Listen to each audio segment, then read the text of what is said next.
Welcome to Handmade Happenings. I'm Marissa and today I'm making a new coat. So my goal here is just to make something that will look good with most of my everyday dresses and that can easily be washed so that I'm not having to worry about if it gets dirty. For my pattern, I am using view A of this pattern. It's the shortest view. Kind of. I have a few modifications I need to make first, starting with shortening it. So I have used this pattern before. I did view B and I did have to shorten it quite a bit when I did it. It's actually marked on the pattern and I shortened it like a little over 6 inches.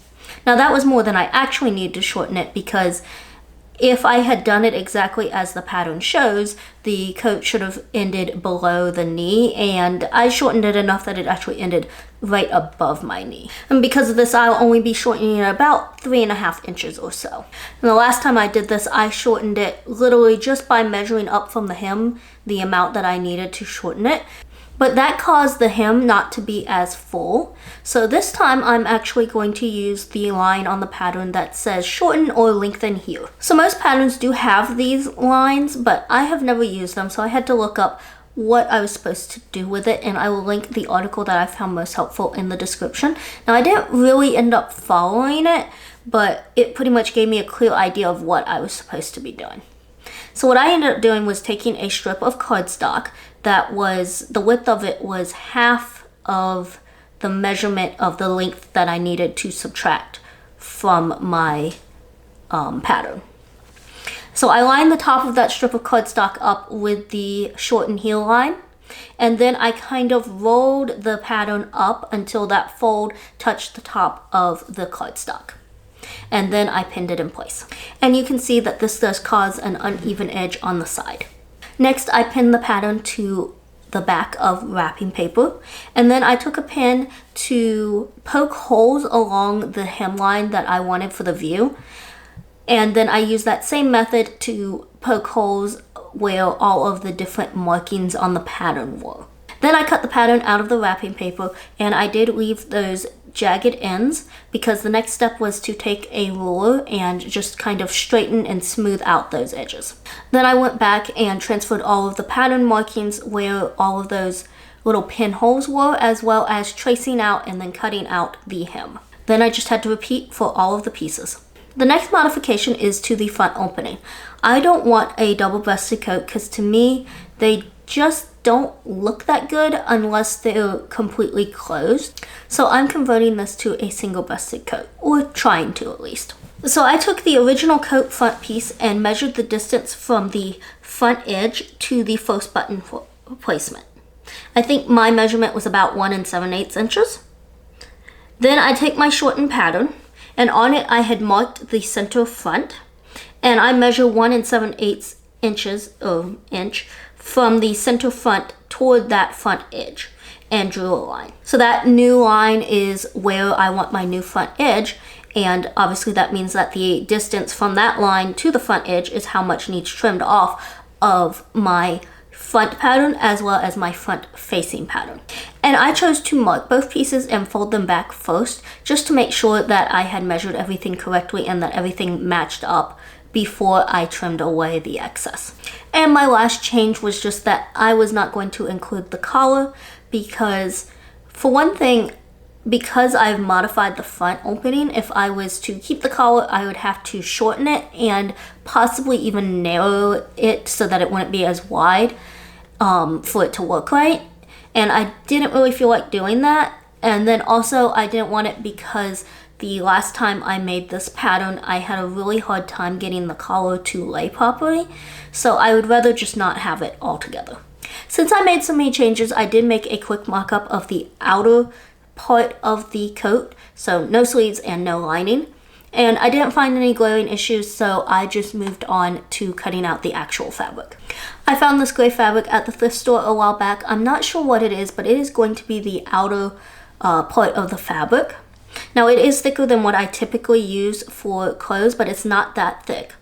So what I ended up doing is I started by cutting all of the pattern pieces that were for the outer fabric out of flannel. I then placed the flannel onto my gray fabric and basted it together before cutting out around the pieces. These pieces will now be treated as one piece, and this is considered flat lining.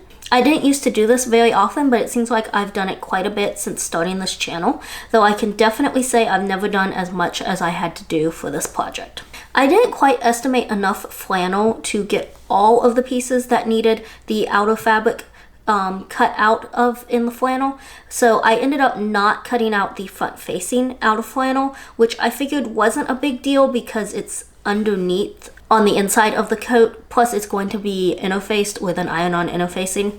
I also cut out the pockets from the outer fabric and again did not cut those out of flannel. Cutting out the lining was much easier. I just had to cut out all of the pieces from the fabric that I had chosen. I wanted a fun fabric for the lining, so I got this cotton fabric from Joann's, which I keep thinking of as a blue willow pattern, but that's not correct. However, it does sound better than Asian landscape, which is what Joann's has it listed as online.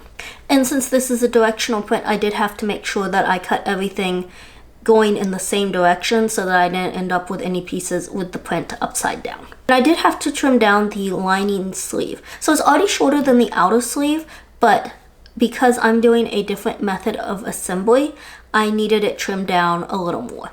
Now to assemble. This pattern has princess seams, which means that instead of the front and back pieces being 1 or 2 pieces with darts, they are 3 to 4 separate pieces with like a curved seam. Starting with the outer coat, it has 2 front side pieces and 2 center front pieces, and the same for the back. So I started by sewing the side pieces to their respective center pieces. I then took the 2 back pieces and sewed them together along that center back seam. Then the 4 pocket pieces got attached, 1 to each side seam. This coat is going to be fully lined, so I didn't worry too much about finishing most of the raw edges, but I did serge along all of the side seams, mostly because the pockets were fraying a bit. Now I'm attaching the front pieces to the back piece at the shoulder seams, and while it was still flat, I went ahead and pressed all of those seams open. Then I attached the sleeves. I ran a gathering thread along the top of each sleeve just to help ease it into the armhole. So assembling the lining is actually more complicated for this than the outer part was, at least in my opinion. So the lining front is actually divided into 3 pieces. You have the 2 front facings, which are cut out of the outer fabric and stiffened with interfacing. They're then sewn to the front pieces, which are out of the lining fabric, and when the front facing is sewn to the front piece, they collectively make the shape of the center front piece from the outer part of the coat, which are then sewn to the side front pieces. Another complication with this is that the side pieces for both the front and back of the lining were too long. And this is because the pattern pieces for the side front and side back are used for both the lining and the outer part of the coat.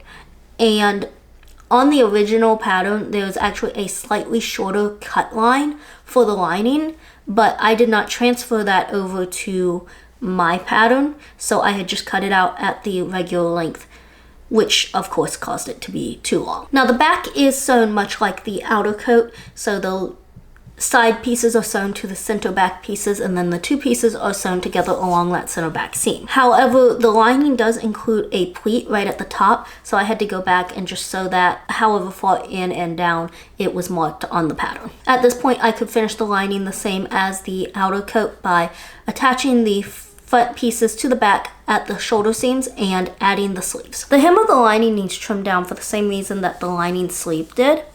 So I just laid both pieces on the floor right sides together with the lining on top, and then I marked the lining hem where it needed to be trimmed and just cut it off. Once that was done, I sewed the lining and outer layers together, going up the front opening, around the neckline, and back down the other front openings, though I did leave a couple of inches at the bottom of each front opening unsewn. And all of this was, of course, with the right sides together.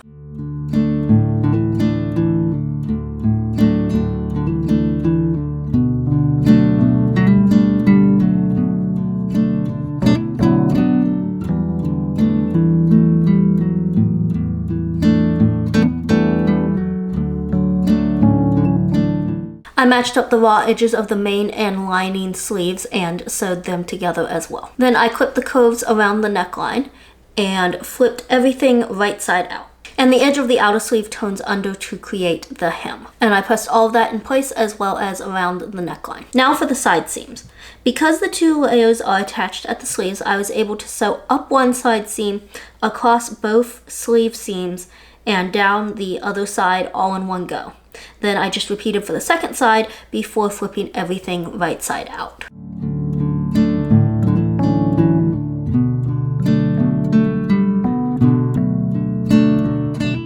Next, I'm pulling the hems up and around the top of the rest of the jacket. I lined up the raw edges of each hem and matched up each seam. Due to the nature of the pattern, the outer hem is larger than the lining hem, so I gathered the outer hem to fit to the lining. Then I sewed them together, leaving an opening in the middle so that I can turn this later. So remember the part of the front opening that I left unsewn? I go back to that spot and press down the outer layer until it lays flat and then sew it in place. Now flip the whole thing right side out through that hole that I left at the back hem. And just like the sleeves, the outer fabric rolls under to create the hem. I pressed it in place and closed the opening with a lip stitch. Then I decided to sew the buttonholes and attach the buttons by hand.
This turned out a little nicer than I was necessarily thinking for a casual coat, but that's okay. I still like it and I am very happy with how all of the changes turned out. Thank you for watching and I hope you will join me next week for another handmade happening.